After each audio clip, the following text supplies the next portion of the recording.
زما ګرانه ماشومانو، خدای دې وکړي چې تاسو به روغ او جوړ یاست، د صحت جامې به مو پر تن وي او رګ روغ به یاست.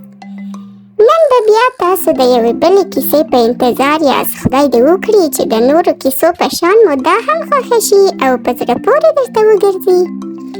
نو راځئ چې د دې کیسې پیل وکړو. تاسو ډېر نه منتظره وم. لینا ته د شیانو د جوړولو ډېر شوق و. برجونه، پلونه، دا ټول به یې د خپل انګړ په لرګیو او ډبرو جوړول.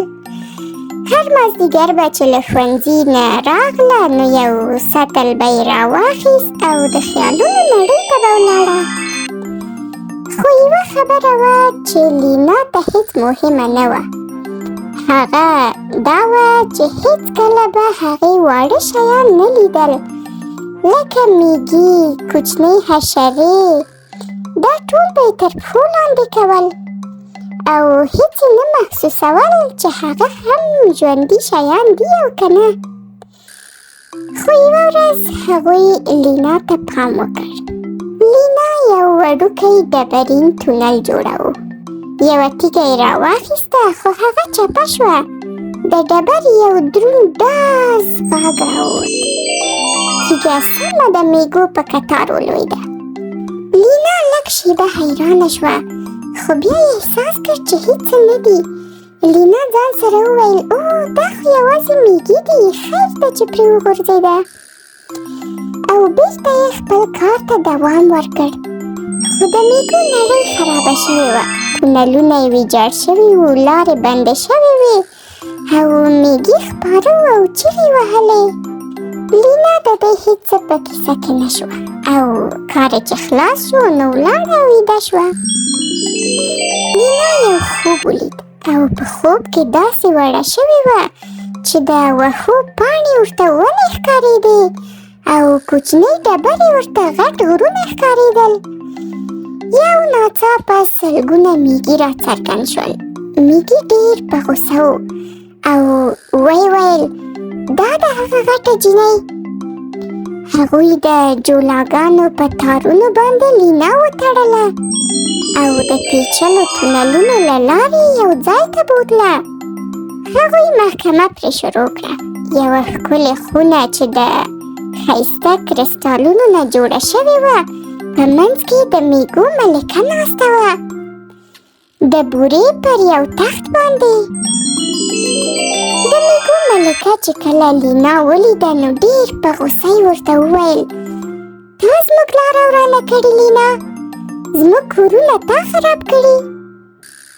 لینا له دې خبرې سره ډېره خفه شوه او خپل سر یې ښکته کړ. لینا ورته وویل زه ډېره بښنه غواړم، زه نه پوهېدم چې تاسو ته دا شیان مهم دي. او د بښنې د خبرې سره د ملکې له سترګو نرمي راڅرګنده شوه.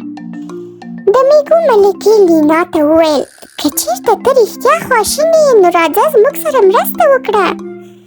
نو لینا چې لا هم د میږو په کچه وه کار یې پیل کړ.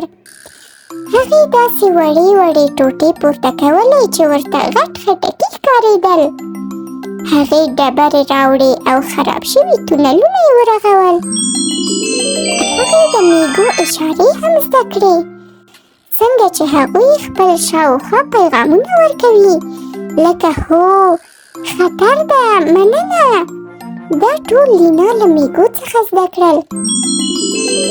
لینا ولیدل چې هر میږی یو ځانګړی کار لري. یو د خوړو توکي انتقالوي، بل لاره پاکوي او نور کوچني میږي ساتي. هر کار که هر څومره وړوکی وي ارزښت لري. لینا ځان سره مسکی شوه او لا اوس هم هغه د میږو له ډلې وه. سهار شو او لینا راویښه شوه. بېرته غټه شوې وه. هغې شاوخوا وکتل. په خپل انګړ کې ناسته وه. میږي بېرته راوتلي وو. په یو نظم او قطار ورو ورو مخته تلل. خو دا ځل لینا په دوی ډېر پام کوو. هغې خپلې سترګې ورواړولې او ځان سره په مسکا شوه. ځمکې ته ټیټه شوه. قطار یې وڅاره او دا ځل خپل برج یې د میږو له لارې لږ لرې جوړ کړ تر څو د هغوی لاره خلاصوي. له هماغې ورځې وروسته لینا ډېره بدله شوه. هغې به د انګړ په یو کونج کې میږو ته د ډوډۍ وړې وړې زرې پرېښوې. هغه به له لارو نه لرګي او خځلې لرې کولې. کله ناکله به یې په پټه خوله سلام هم ورته کوو، او کله به چې نورو خلکو د واړو مخلوقاتو پروا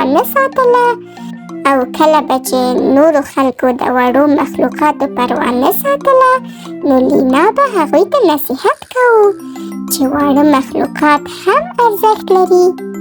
آیا تاسو هم په خپل کور کې د میږو د قطار پام کوئ او که نه؟ د کیسې نه به مو یو څه ناڅه مطلب هم اخیستی وي، خو که نه وي مو اخیستی نو زه به یې درته وړاندې کړم. د دې کیسې مطلب دا دی چې هر مخلوق چې خدای پیدا وي، که هر څومره وړوکی وي، د ژوند په نړۍ کې ارزښت لري. احترام هغه وخت رښتینی وي چې له عمل سره وښودل شي. خدای دې وکړي چې تاسو به هم د وړو مخلوقاتو خیال ساتئ، ځکه چې هغه هم ژوند لري. د نورو لا په زړه پورې کیسو لپاره زما چینل سبسکرایب کړئ او زما نوې کیسو ته منتظر اوسئ. د اوس لپاره هم دومره، د بیا لپاره به یوې بلې په زړه پورې کیسې سره ستاسو په خدمت کې یم. د اوس لپاره تاسو ته ښه او جادویي خوبونه. ښه شپه ګرانو ماشومانو.